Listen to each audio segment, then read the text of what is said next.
D'accord. Alors, en fait, une émotion, c'est quoi? C'est une réaction du cerveau qui vient du système limbique, qui est à ce niveau-là, au deuxième niveau en fait dans le cerveau. Et c'est une réaction d'adaptation, d'orientation, de réparation et de digestion suite à un événement. C'est-à-dire qu'en fait, une émotion a pour fonction de mieux gérer une situation, de faire face à une situation, de dépasser une situation.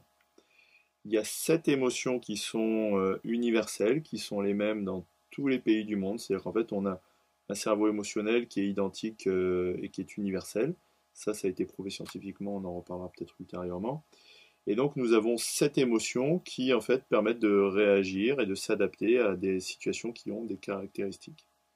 Et donc, c'est ce qu'on va voir maintenant. C'est-à-dire, en fait, je vais vous dire quand est-ce qu'il est normal d'avoir chacune des émotions. Si je prends la première émotion qui est la peur, en fait, la peur, c'est une réaction normale et naturelle simplement à deux choses, au danger et à l'inconnu.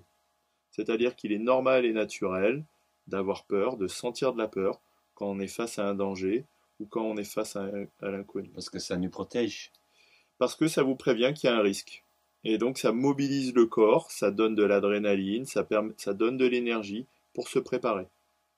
Par exemple, le trac, c'est une forme de peur, et en fait ça permet à l'acteur de se mobiliser, de faire une meilleure performance en fait. Ça lui permet de réagir, de faire face de façon plus j'allais dire, performante à la pièce qu'il attend, à la pièce de théâtre qu'il attend, ou si c'est un comédien, un film, voilà. Donc la peur en fait permet de s'adapter au mieux. Ensuite, vous avez la tristesse. La tristesse, en fait, c'est une réaction normale et naturelle à trois choses, qui sont la perte, la séparation ou la faim.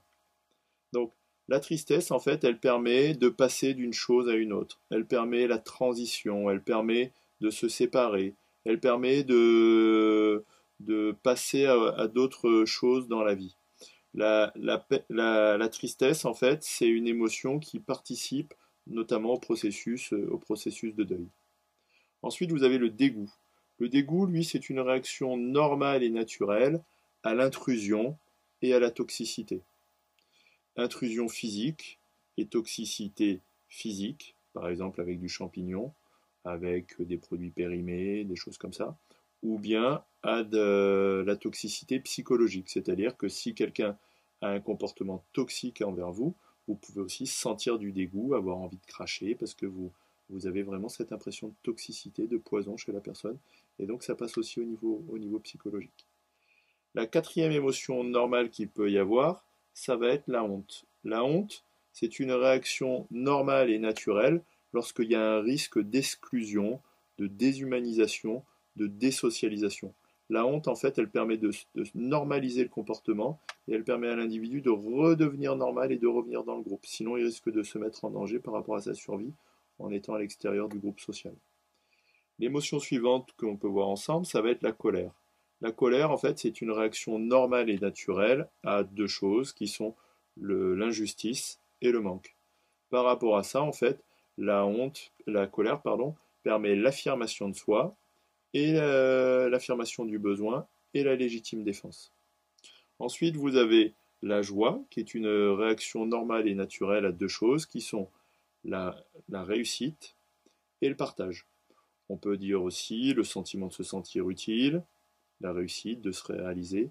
Et puis on peut dire aussi l'appartenance au groupe, un moment en groupe. Et puis vous avez l'amour, qui est l'émotion la plus, j'allais dire, appréciée des gens, qui est une réaction normale et naturelle à l'ouverture, à l'intimité, à l'authenticité. En résumé, en fait, il faut savoir que l'amour, c'est une réaction normale et naturelle à la communication et à la vérité entre deux personnes. C'est une ouverture du cœur, en fait, qui permet une meilleure relation et à une plus grande intimité. Voilà. Pour savoir en fait si une émotion est normale et naturelle, il faut savoir que l'émotion normale et naturelle, elle est adaptée à une situation, elle est proportionnelle à la situation. Et ensuite, il faut savoir que quand vous connaissez la situation, l'émotion vous met en empathie avec la personne. C'est-à-dire qu'une émotion normale et naturelle vous rend empathique par rapport à la personne. Et puis dans le temps, l'expression de l'émotion ne dure que 10 minutes maximum, avec trois phases qui sont la charge de l'émotion, la tension dans le corps et le soulagement. S'il n'y a pas de soulagement s'il n'y a pas de soulagement après avoir pleuré, après avoir été en colère, c'est que soit vous êtes dans une émotion parasite, soit c'est parce que soit c'est parce que vous avez bloqué l'émotion et qu'il n'y a pas totalement de soulagement. Voilà. Merci.